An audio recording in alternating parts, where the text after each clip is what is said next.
I was going to talk about the base superstructure thing and elaborate on that, but I wanted to make a clarification. So we're back here. I basically talked about this as the Imperial principle. Let's just, then it's like something like this, right? Okay, so I wanted to clarify this because this basic formula or scheme was, I only ever represented this as the bourgeois imperialist hegemony. But the imperial principle can also take the form of a proletarian dictatorship. For example, CPC. So notice red represents the proletariat. Let's just like put this here. Let's just like simplify it like that. All right, imperial principle is always a reflection of the whole people. Let me add something right here. Just call this civil society. Every universal form of a state, like a republic, always corresponds to a specific institution of civil society. So let me actually... Okay, so every republic corresponds to an institution of civil society, such as the legal category of a citizen. And upon that basis, do citizens partake in economic activity? So real civil society. So we could just call this real civil society. Economics. So classical Marxism, it's just the base and the superstructure, and we're just here. But there's also always another dimension which only Leninism recognizes, which is the imperial principle, let's call it that, which is this layer on top, and the dimension of the whole people. So this is the democratic realm. This is the entire nation. This is the entire people. And this is the real people as it exists material.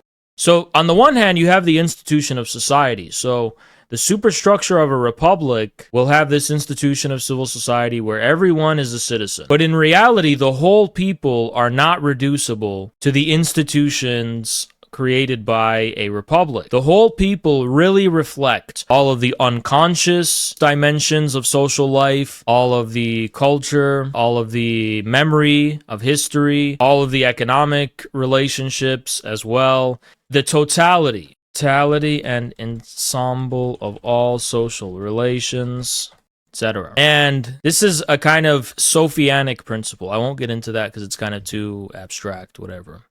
It reflects that. We'll just say it responds. So this is a relationship of reflectivity and responsivity. Let's just say that. An imperial principle has to actually reflect the reality of the whole people and centralize that and concentrate it into a single concrete principle of state and unify it on that basis. So let's take the example of the CPC. How does the CPC actually do that? Through Marxism, the CPC has insight into the real civil society, the reality of class relationships. This is the key to the CPC's ability to correctly reflect the reality of the whole people, and therefore be responsive and correctly reflect China's reality. And that's why it is the legitimate representative of all of China, because its scientific insight into the laws governing the base and the relations of production allows it to accurately reflect the reality of the whole people. The imperial principle is the state. Now, why do I use the term imperial principle? Because it's just above the form of a republic. That's why. I'm using it and not in the sense of Lenin's imperialism, but put it this way, Lenin's imperialism says there's a progressive aspect of imperialism in the strict sense that there's no returning to just this relationship, right? The proletarian dictatorship is similar to the imperial hegemony in that it's a layer on top of the form of the state. This is not just the form of the state. This is a principle guiding the reality of the state. Concrete unity of the content of the state power, not just the form. Both fascist imperialist dictatorship and proletarian dictatorship transcend, in some sense, the formalism of a republic. I'm trying to explain the crucial differences between how they do that. Does the imperial principle already exist before? Yeah, it did. This is actually the default. The thing that modernity brings is this. This is the complication from modernity. Before modernity in Asiatic societies, this is pretty much the default nature of human civilization. You have an imperial principle with an extensive bureaucracy, and then you have this dimension of the whole people that it attempts to universally respond to, and so on. So yeah, I'm using it in a kind of pre-modern Asiatic sense of imperial here, but you'll see some of the key importances of understanding how this can also be swapped out. So look at this. So you can also have this, right? And then so here, this is also, so it's like there are different vectors, or there are different dimensions of how power can be held in the age of imperialism. There's a possibility that the bourgeoisie can gain the upper hand here and thereby accomplish this, right? Or there's a possibility that the proletariat gains the upper hand, but there is no way to just have a republic. There's no way to avoid the principle of dictatorship, basically. There's no need for the formal overthrow of the existing state. I don't know where the you got that from, or where you're getting that. Okay, you know what? Let me help by trying to educate about some of the key differences, and maybe you'll understand why. So here, I'm going to add another dimension of reproduction.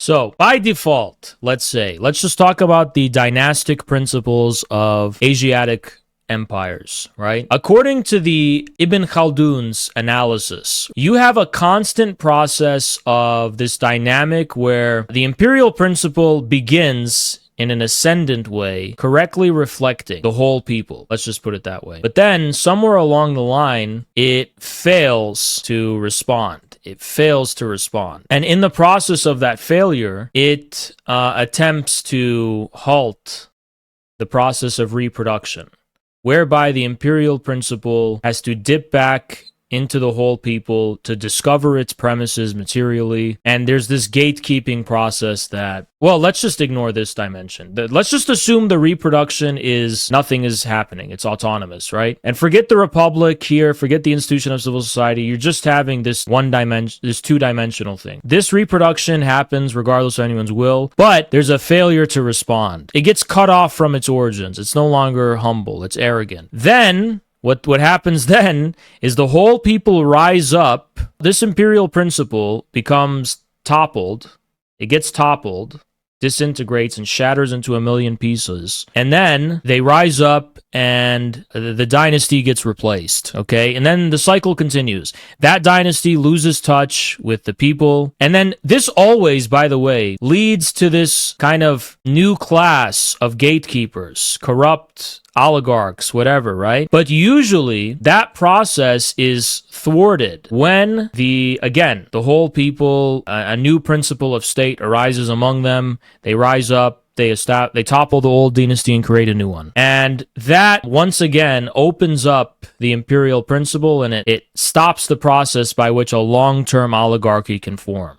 So as long as this process and this cycle of reproduction is kept open, that's what stopped the ability for oligarchies and for the development of private property as an institution to take place in Asiatic societies. That's basically why, because there was this constant process of dynastic renewal and reproduction and so on and so on. And that was not an intentional system. That was not an intentional process. That wasn't a proletarian dictatorship. That was just an accident of history. And yes, part of the renewal is the cancellation of debts and so on and so on. Okay, so let me explain what changes with modernity, right? With fascist dictatorship. In fascist dictatorship, the process of reproduction is actually thwarted by the creation of new apparatuses of dictatorship and hegemony. This is where hegemony comes into play. The primary significance of hegemony is to halt the process of reproduction, where the whole people,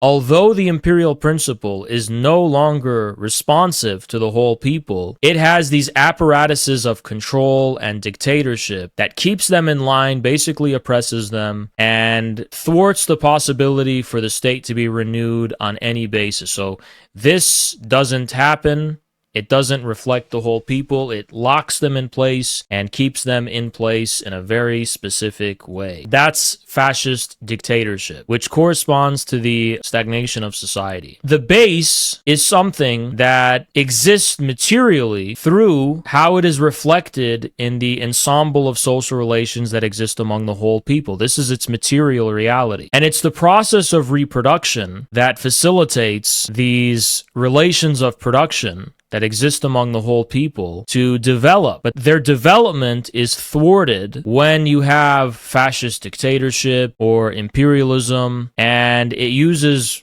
direct force to basically stop the process by which the reins of power come to reflect new changes in society. Now, in the opposite side of things, again, the process of reproduction is a fact of economic reproduction. So all the economic changes that happen come to actually be reflected here in the reality of the whole people. So as Rosa Luxemburg says, when someone has the courage to just tell the truth about what's going on, they are basically calling into question this. And by doing so, this is like the foundation of a party. The party gets founded to reflect the reality of the whole people. And the party derives its legitimacy and its strength from having correct insight into the real mechanisms, the gears, if you will, that are responsible for why the reproduction is happening in the way that it is. My whole idea about the revolutionary dynasty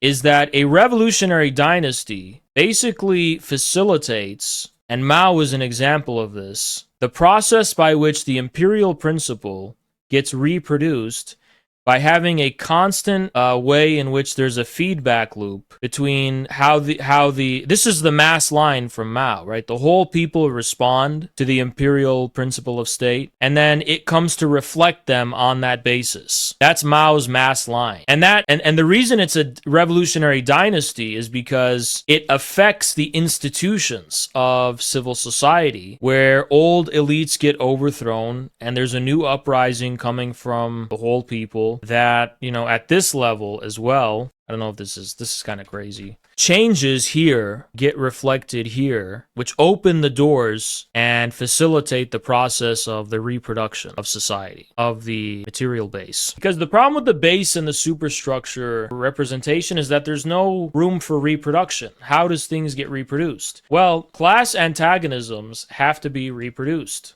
or class relationships of production. These have to be reproduced. They don't just exist forever by themselves. There's an active process by which they're reproduced. The way in which production reproduces these relations is by being reflected in the superstructure, and then from there, it goes back as a form of feedback to helping define the economic relations. Not necessarily in a strictly coercive way either. The institutions of law, the regulations, whatever. And the superstructure has to actively reflect the base in order to facilitate its reproduction. The problem is that when the superstructure stops being responsive to the base, the change happens anyway. It's an autonomous material, or it's a material principle that society develops and reproduces itself materially through economic production. And that is what gives rise to alternative imperial principles, alternative forms of state power. And the idea about the revolutionary dynasty is that it's a new type of state power that can not only dynamically adapt itself to this inevitable process of development and reproduction, but define itself on that basis. So there's that.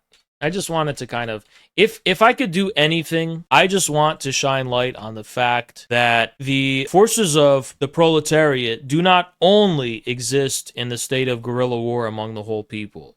They also aspire to occupy the reins of power at the level of dictatorship. So I know that should be given to you, but like the way your mind represents it, you should also keep that in mind. You shouldn't only consider the imperial principle as the bad guys and the guerrilla war as the good guys, because proletarian dictatorship is an imperial principle in the strict sense that it is beyond the institutionally enumerated powers of a republic.